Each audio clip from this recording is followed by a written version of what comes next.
votre rendez-vous sportif avec AST Birer, votre spécialiste de l'élimination des déchets spéciaux. ast-birer.ch.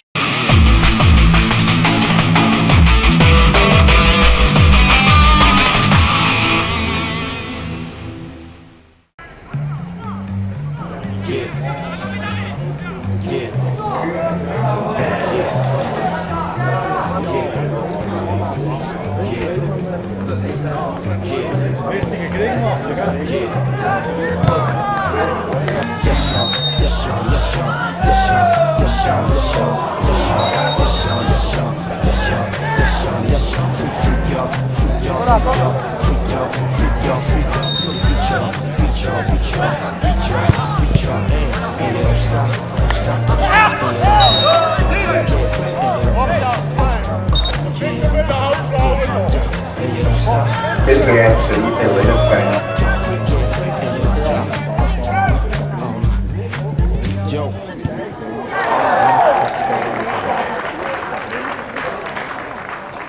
Guten Abend und herzlich willkommen im Sport hier auf Tele Bileg. Wir sind zu Lyss am Shooten schauen, am alljährlichen und schon traditionell Seeland Cup. 6 Teams messen sich hier, 3 davon aus dem Seeland und wollen das Turnier gewinnen. Mit Lyss und Aarberg sind leider 2 Seeländer Mannschaften schon ausgeschieden, aber ein heisses Feuer haben wir noch im Ofen. Es ist leicht überraschend der Erstligist, der FC Biel. Und sie spielen heute Abend gegen die jungen wilden U21 der Berner Young Boys. Bei mir steht jetzt der Andreas Brechbühler, der OK-Präsident vom Seeland Cup. Es steht noch ein Match auf dem Programm, es geht also langsam am Ende zu. Wie habt ihr den diesjährigen Cup so miterlebt? Wie seid ihr zufrieden mit dem Einsatz der Mannschaft und natürlich mit dem Publikum? Ja, also ich darf sagen, es war wieder ein guter Match gesehen, den wir erleben hier auf dem Grün. Ihr habt es schon gesagt, also Lyss, Aarberg ist ausgeschieden. Es war für uns ja nicht so eigentlich überraschend gewesen, weil man sieht, mit Promotionsmannschaften, mit Erstligamannschaften, also im Moment läuft es so ein bisschen normal. Klar, Biel ist schön für uns, dass die im Finale sind und die haben ja gezeigt, dass sie Erstliga würdig sind, eben gegen einen Promotionsklub. Und ich denke, ich hoffe, wir sehen hier ein ganz schönes Finale mit denen gegen die U21 von IB. Das hoffen wir selbstverständlich auch. Wir haben jetzt hier ein paar Matches gesehen, über verschiedene Tage, mehrere Tage. Für wer ist so eigentlich das Turnier überhaupt? Wer könnte am meisten profitieren? Ja, das Gefühl, es gibt diverse, die profitieren können. Also es sind Mannschaften, die ganz klar eben in der Vorbereitung stecken, die wieder junge, dynamische, willige können testen und nachher schauen, dass die wirklich in die Mannschaft hineinpassen. Für uns als Veranstalter von dem 23. Seeland Cup ist es natürlich auch, sage ich, das Finanzielle, weil wir haben doch mit dem, wo wir einen grossen Batzen reinholen können, für unsere Juniorenbewegung, haben wir doch 300 Junioren, die in Lyss hier shooten und das kostet. Wie seid ihr überrascht oder auch nicht, dass jetzt da der Endfinalist der FC Biel heisst? Ja, ich bin nicht so überrascht, weil eben so die Vorbereitungsturniere sind natürlich wirklich gegeben, von dem her mit Überraschungen. Weil man weiss nie, kommen jetzt die Promotionsmannschaften wirklich mit ihrer ersten Mannschaft, wie ich gesagt habe vorhin, die testen. Und darum, Biel hat einen sehr guten Eindruck gemacht, hat natürlich jetzt mit dem höheren Sieg gegen Aarberg wirklich bis zum Schluss auch gekämpft. Und man hat gesehen, die haben die Finale wollen und haben es auch erreicht. Darum würde ich sagen, ist es mehr als verdient. Wie sich jetzt da die FC Biel-Spieler schlagen gegen die U21 der Young Boys, wir schauen es jetzt zusammen an. Les spectateurs au stade de Grienne à Lyss attendent impatiemment le coup d'envoi. Le FC Bienne, finaliste surprise, a du pain sur la planche. Les M21 de Young Boys ont remporté la Seeland Cup 3 fois d'affilée. Bienne se débrouille bien et se crée des occasions.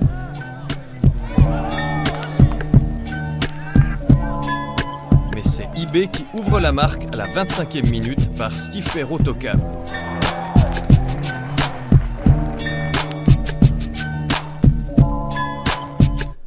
Les Biennois ne baissent pas les bras et luttent sans relâche pour le ballon. Après la pause, le jeu biennois se fait de plus en plus fluide et les occasions s'enchaînent.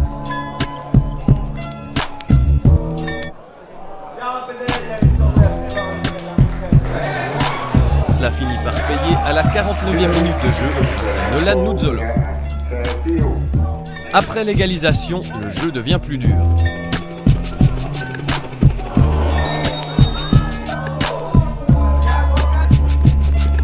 Peu avant la fin du match, on frôle le penalty. Puis Bienne perd bêtement le ballon. Erreur fatale dont va profiter Yann Emekazaï qui ne se fait pas prier pour inscrire le but de la victoire. Les Biennois vont tout donner pour tenter de revenir au score, mais sans succès. IB remporte la Seeland Cup une 4e fois d'affilée.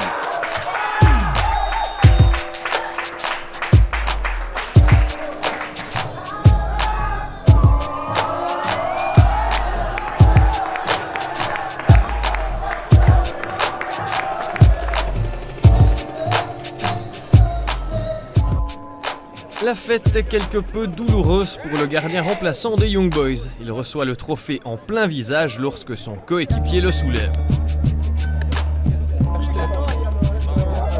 Tout de suite, les réactions d'après-match.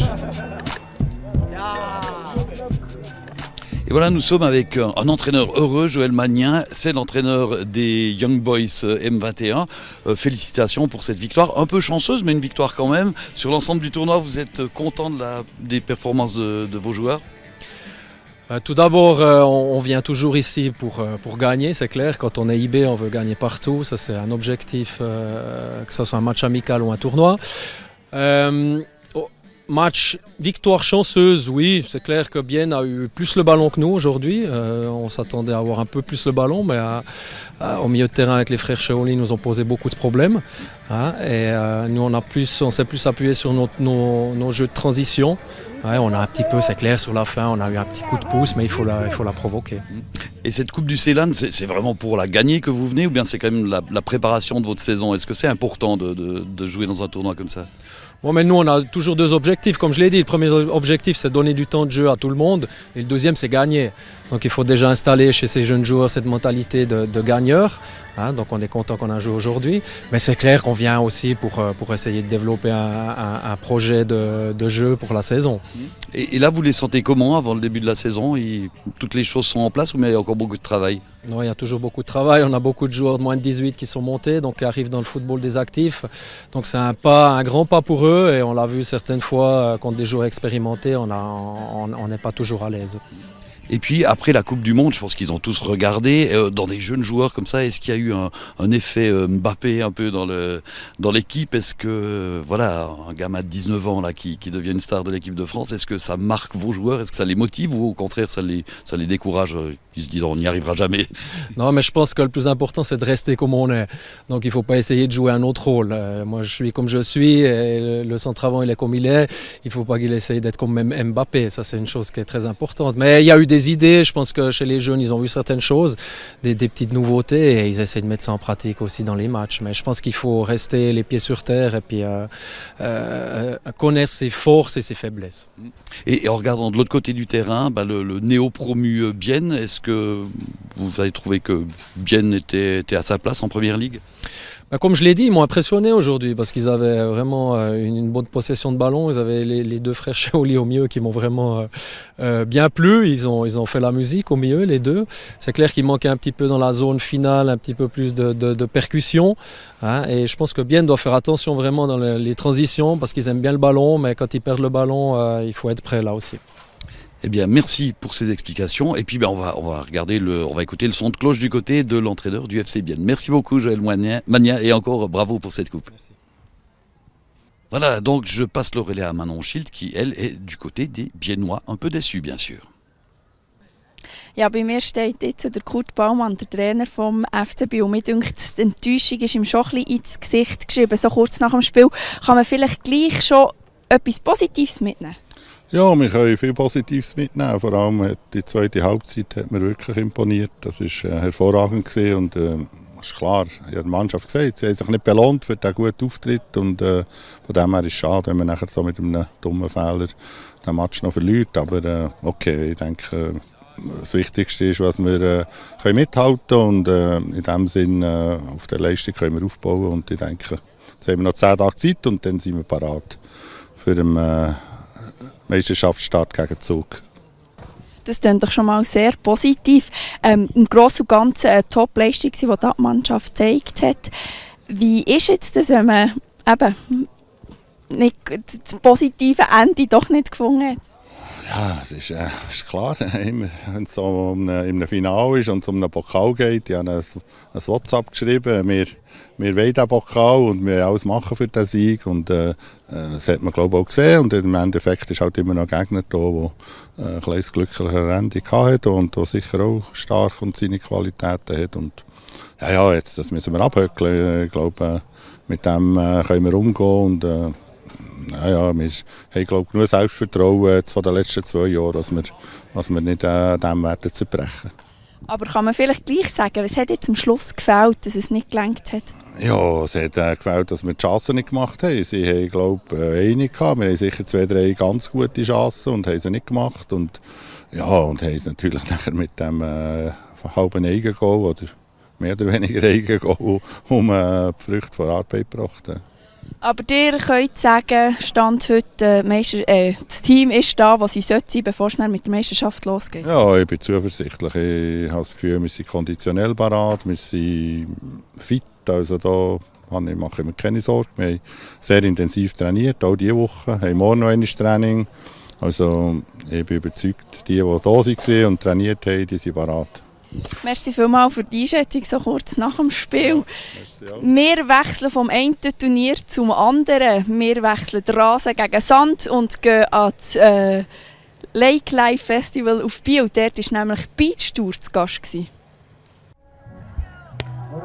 La partie était ardue pour Jasmine Schwab, la joueuse de 16 ans qui vient de Bettlach. Elle atteint la demi-finale du Junior Beach Tour Masters M17 du Lake Life Festival. Jusqu'à maintenant, tout s'est bien passé. J'ai eu un peu de difficulté au début pour commencer, mais le deuxième match s'est bien passé. C'est une première pour les organisateurs du Lake Live Festival, mais aussi pour Sven Chance. Ils n'avaient encore jamais organisé de tournoi de beach volley pour les M17 et les M20. Ils ont dû faire face à des problèmes similaires. Le début c'était assez fort parce qu'il y avait un orage qui a passé à 7h du mat. Et puis malgré à l'aide de tout le monde, on a pu commencer quand même à 9h le tournoi. Et puis voilà, la pluie ça fait avec.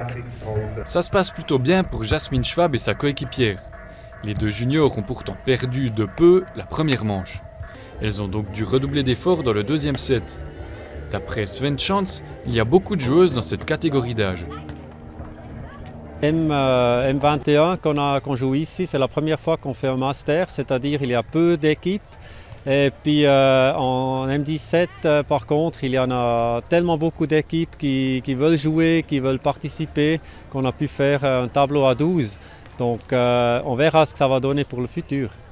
Après la défaite du premier set, l'équipe du volley Espoir Bienne s'est reprise pour gagner le deuxième.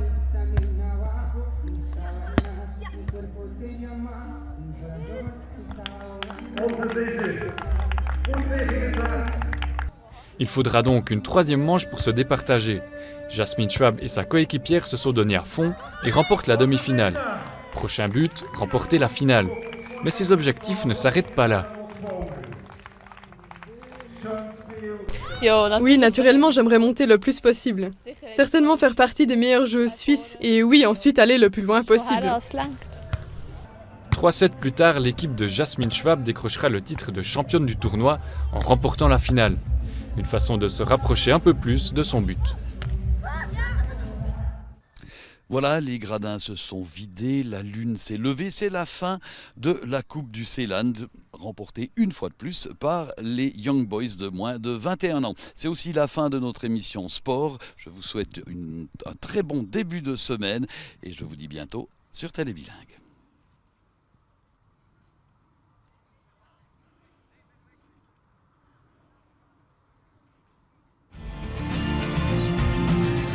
Votre rendez-vous sportif avec AST Birer, votre spécialiste de l'élimination des déchets spéciaux. ast-birer.ch